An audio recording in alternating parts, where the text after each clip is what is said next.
Hi friends, welcome back to my YouTube channel ഒരു ഊണ്. എൻ്റെ എല്ലാ കൂട്ടുകാർക്കും സുഖം തന്നെയല്ലേ?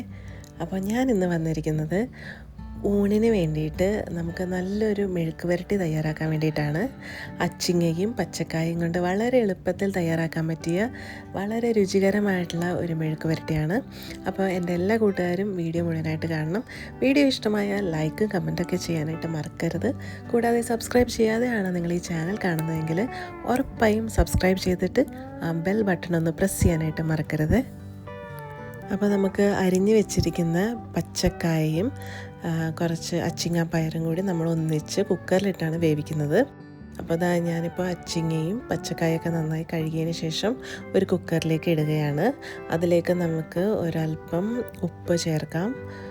ഒരല്പം ഉപ്പും കുറച്ച് മഞ്ഞൾപ്പൊടിയും ഒരു അര ഗ്ലാസ് വെള്ളവും കൂടി ചേർത്ത് നമുക്കിത് വേവിക്കാൻ വയ്ക്കാം.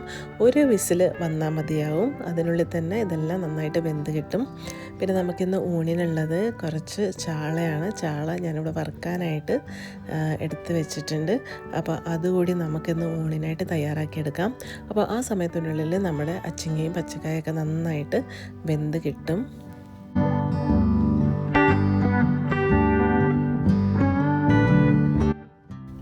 അങ്ങനെ പ്രഷറൊക്കെ പോയ നമ്മുടെ കുക്കറൊന്ന് തുറന്ന് നോക്കാം. ഇത് നമ്മുടെ പച്ചക്കായും അച്ചിങ്ങയൊക്കെ നല്ല പാകം വേവായിട്ടുണ്ട്. ഇനി നമുക്കൊരു ഇരുമ്പൻ ചട്ടി ചൂടാക്കാൻ വയ്ക്കാം.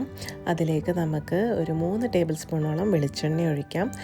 വെളിച്ചെണ്ണയൊക്കെ ചൂടായി കഴിയുമ്പോൾ നമുക്കിതിലേക്ക് 1 ടീസ്പൂൺ കടുകിട്ട് പൊട്ടിക്കാം. കടുകിട്ട് പൊട്ടിച്ചതിന് ശേഷം നമുക്ക് ഇതിലേക്ക് കുറച്ച് വെളുത്തുള്ളിയും കുഞ്ഞുള്ളിയൊക്കെ കൂടി ചതച്ചത് ഞാനിപ്പോൾ ഇതിലേക്ക് ഇടുകയാണ്. 2 ടേബിൾ സ്പൂണോളം ഉണ്ട്. അപ്പോൾ അതുകൂടി ഇട്ട് നന്നായിട്ടൊന്ന് മൂപ്പിച്ചെടുക്കാം. പിന്നെ അതിലേക്ക് ഒരു തണ്ട് കറിവേപ്പിലയും കൂടി ഇട്ട് നന്നായിട്ടൊന്ന് വഴറ്റിയെടുക്കാം. വെളുത്തുള്ളിയുടെയും കുഞ്ഞുള്ളിയുടെയൊക്കെ പച്ചമണം മാറിയതിന് ശേഷം ഒരല്പം മഞ്ഞൾപ്പൊടി കൂടി ഇട്ട് വഴറ്റിയെടുക്കാം. അതിനുശേഷം നമുക്ക് വറ്റൽമുളകിൻ്റെ പൊടി 2 ടേബിൾ സ്പൂൺ, എരിവിന് ആവശ്യമായിട്ടുള്ളത് നമുക്ക് വറ്റൽമുളകിൻ്റെ പൊടി ചേർക്കാം കേട്ടോ. അതിനുശേഷം ഒരു അര ടീസ്പൂൺ കുരുമുളക് പൊടി കൂടി ചേർത്തതിന് ശേഷം നന്നായിട്ടൊന്ന് വഴറ്റിയെടുക്കാം. നന്നായിട്ടൊന്ന് നമ്മുടെ മുളകൊക്കെ ഒന്ന് മൂത്ത് വന്നതിന് ശേഷം നമുക്ക് നമ്മുടെ കുക്കറിൽ വേവിച്ച് വെച്ചിരിക്കുന്ന അച്ചിങ്ങാപ്പയറും പച്ചക്കായും കൂടിയിട്ടുള്ള ആ കൂട്ട് ഇതിലേക്ക് ചേർക്കാം. എരിവ് ആവശ്യമെങ്കിൽ അല്പം മുളക് പൊടി കൂടി ചേർക്കാം കേട്ടോ. അപ്പോൾ അതുകൂടി ചേർത്തതിന് ശേഷം നമുക്ക് ഇതെല്ലാം കൂടി നന്നായിട്ടൊന്ന് വഴറ്റിയെടുക്കാം. ഇനി നമുക്ക് ഈ സമയം ആവശ്യമെങ്കിൽ ഒരല്പം ഉപ്പ് ചേർക്കാം. ഞാനിപ്പോൾ കുക്കറിൽ ആവശ്യത്തിന് ഉപ്പിട്ടാണ് വേവിച്ചെടുത്തത്. അതുകൊണ്ട് എനിക്ക് വീണ്ടും ഉപ്പ് ചേർക്കേണ്ടി വന്നിട്ടില്ല. അപ്പോൾ 1 മിനിറ്റ് ഒന്ന് ലോ ഫ്ലെയിമിൽ വെച്ച് വഴറ്റിയെടുത്തതിന് ശേഷം നമ്മുടെ മെഴുക്ക് പുരട്ടി ഇവിടെ തയ്യാറായിട്ടുണ്ട്. പിന്നെ നമുക്കിന്ന് ഊണിനുള്ളത് തക്കാളിക്കറിയാണ്. ഈ തക്കാളിക്കറിയുടെ റെസിപ്പി ഞാൻ കഴിഞ്ഞ പ്രാവശ്യം അപ്ലോഡ് ചെയ്തതാണ്. അപ്പോൾ നമുക്ക് ഇന്ന് ഒഴിച്ചുകറിയായിട്ടുള്ളത് നമ്മുടെ തക്കാളിക്കറിയാണ്. അപ്പോൾ ഇന്നത്തെ ഊണിന് നമുക്കുള്ളത് അച്ചിങ്ങാപ്പയർ മെഴുക്ക് പുരട്ടിയും ചാള വറുത്തതും പിന്നെ ഒഴിച്ചു കറിയായിട്ട് നമ്മുടെ തക്കാളിക്കറിയുമാണ്.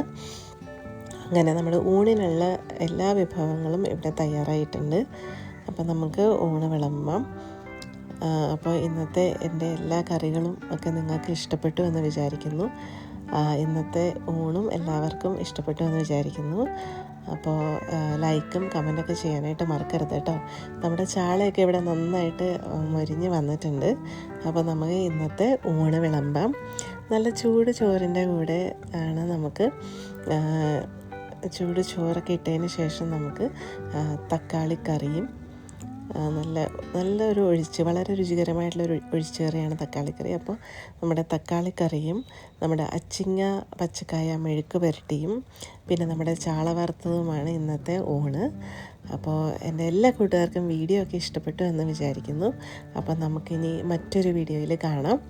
അതുവരേക്കും എല്ലാവർക്കും share happiness, stay healthy and thanks for watching the video.